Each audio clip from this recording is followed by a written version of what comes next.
Breathe in and out. Right here, in this very moment, is your fresh start. It's not a grand, sweeping gesture. It's not a life overhaul that begins next Monday. It's a single, quiet breath. This is where the transformation begins. Not with a roar, but with a whisper. We often believe that massive results require massive action, but the truth is far simpler and far more accessible. The most profound changes in our lives often come from the smallest, most consistent practices. Tiny habits, when repeated daily, compound into a life that feels calmer, clearer, and more deeply connected. Today, we're going to explore how to weave these tiny habits into the fabric of your day, turning ordinary moments into opportunities for extraordinary peace. 18. 1. Mindfulness versus meditation. Let's start by clearing up a common point of confusion. You've likely heard the words mindfulness and meditation used together, sometimes interchangeably. While they are deeply related, they aren't the same thing. Think of it like this. Mindfulness is the quality of awareness, and meditation is the formal workout to build that awareness. Mindfulness is paying kind, non-judgmental attention to this present moment, anytime, anywhere. You can be mindful while washing the dishes, feeling the warm water on your hands. You can be mindful on your commute, noticing the rhythm of the train instead of scrolling on your phone. It's the art of being fully where you are. Meditation, on the other hand, is the scheduled practice that trains that mindful muscle. It's when you intentionally set aside time, whether it's 1 minute or 30, to sit down, close your eyes, and focus your attention, perhaps on your breath or bodily sensations. This is the gym for your mind. Science shows us that this training strengthens our brain's attention networks. It helps quiet the default mode network, our brain's tendency to wander into thoughts about the past or future, which is often a source of anxiety. So a common myth is that you must empty your mind. That's impossible. The goal isn't to stop thoughts.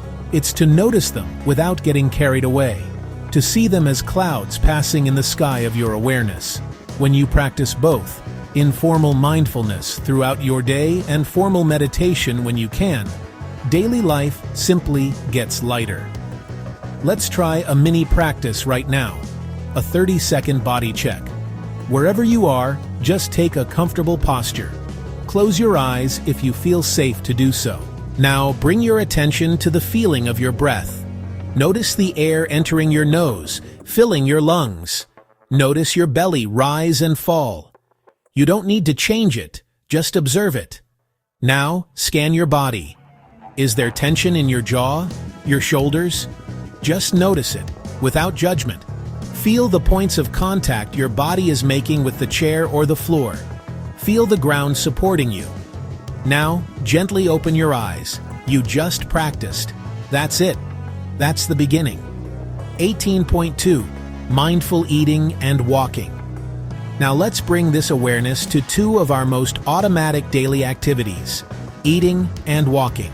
How often do we eat on autopilot, scrolling through our phones or watching TV, only to look down and find our plate empty with little memory of the meal? Mindful eating reclaims this experience. It's not about dieting, it's about savoring. Before you take your first bite of your next meal, just pause. Take a breath. Look at your food. Notice the colors, the shapes, the textures. Then, bring it closer and smell the aromas. What can you detect? Finally, take a bite and chew slowly. Try to identify every ingredient, every flavor. This simple act not only increases your enjoyment, but also improves digestion and helps you better recognize your body's natural hunger and fullness cues, which can prevent overeating. Let's try a first bite ritual. With your next meal, commit to just this. For the very first bite, do nothing else. No phone, no TV, no conversation. Just you and your food. Notice everything about that single bite. The sensation of the fork, the temperature, the explosion of taste. That's it. Just one bite. It's a tiny habit that can transform your relationship with food. Similarly, walking can become a form of moving meditation. On your next walk, whether it's to the mailbox or through a park, bring your attention to the physical sensations. Notice your posture. Are you slumped over or standing tall? Feel your feet making contact with the ground, the heel striking, the weight rolling through your foot, the push-off from your toes. Match your breath to your steps. A simple pattern is to inhale for 2 steps and exhale for 2 steps. Or maybe inhale for 3, exhale for 3. Find a rhythm that feels comfortable for you. Of course, a crucial safety note.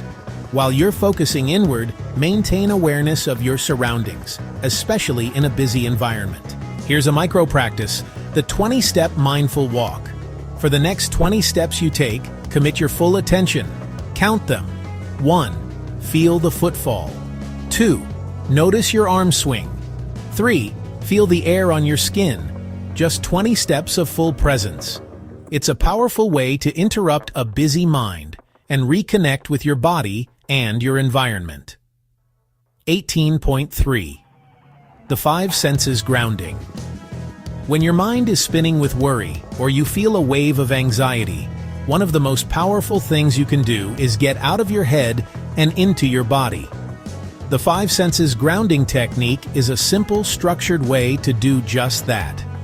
It anchors you to the present moment using the direct input from your senses. It's incredibly effective for moments of overwhelm, before a nerve-wracking meeting, or when you're trying to quiet your mind for sleep. The best part is, you can do it anywhere, anytime, and no one even has to know. Let's walk through it together. Gently and without judgment, name to yourself 5 things you can see. Look around and notice the details. The light hitting the floor, the color of a book on a shelf, the texture of the wall. Just name them. Now, name 4 things you can feel. The pressure of your clothes on your skin, the firmness of the chair beneath you, the temperature of the air, the texture of your own hands. Next, 3 things you can hear. Listen past the obvious. Can you hear the hum of a refrigerator? The distant sound of traffic? Your own breath? Then, 2 things you can smell. Maybe it's the coffee on your desk, or the clean scent of laundry. If you can't smell anything, just notice the neutrality of the air. And finally, 1 thing you can taste. Perhaps the lingering taste of your last drink, or just the natural taste of your own mouth. By the time you finish, you've pulled your attention away from the chaotic storm of thought and anchored it in the calm reality of the present. You're back, steady and present. You can even create variations, like naming 5 different colors you see or 4 different textures you can feel. 18.4 Daily Presence Practice. So how do we integrate these practices into a cohesive daily routine? The key is to build a structure of tiny, non-negotiable moments of presence. Let's design a simple framework for your day. Morning. Before your feet hit the floor, or at the very least, before your fingers touch a screen, take 3 deep, conscious breaths. Inhale calm, exhale grogginess. This simple act does more than just feel good. It helps reset your nervous system by balancing oxygen and carbon dioxide and gently stimulating the vagus nerve, your body's built-in relaxation pathway. It's a 3-breath buffer between the world of sleep and the demands of the day. Midday. The afternoon slump is real. Instead of reaching for a 3rd coffee, try a 1-minute mindful reset. Set a timer on your phone or watch for 60 seconds. Close your eyes, place a hand on your heart, and just feel your breath. That's it. 1 minute. It's a powerful way to break the momentum of a stressful day and come back to your center. To make this a habit, link it to something you already do, like right after you finish lunch, or every time you sit back down at your desk. This is called habit stacking. Evening. As you wind down, instead of just zoning out, take a moment for reflection. Before you go to sleep, Recall one moment from your day that you truly noticed. This is different from a gratitude list. It's about specificity. Don't just write, "I'm grateful for my walk." Instead, recall, "I remember the feeling of the cool breeze on my face during my walk and the way the sunlight looked through the green leaves." This practice trains your brain to look for and savor these small, beautiful moments, creating a positive feedback loop. Of course, there will be obstacles. You'll have busy days. You'll feel bored. The key is forgiveness and flexibility. If you miss a day, you haven't failed.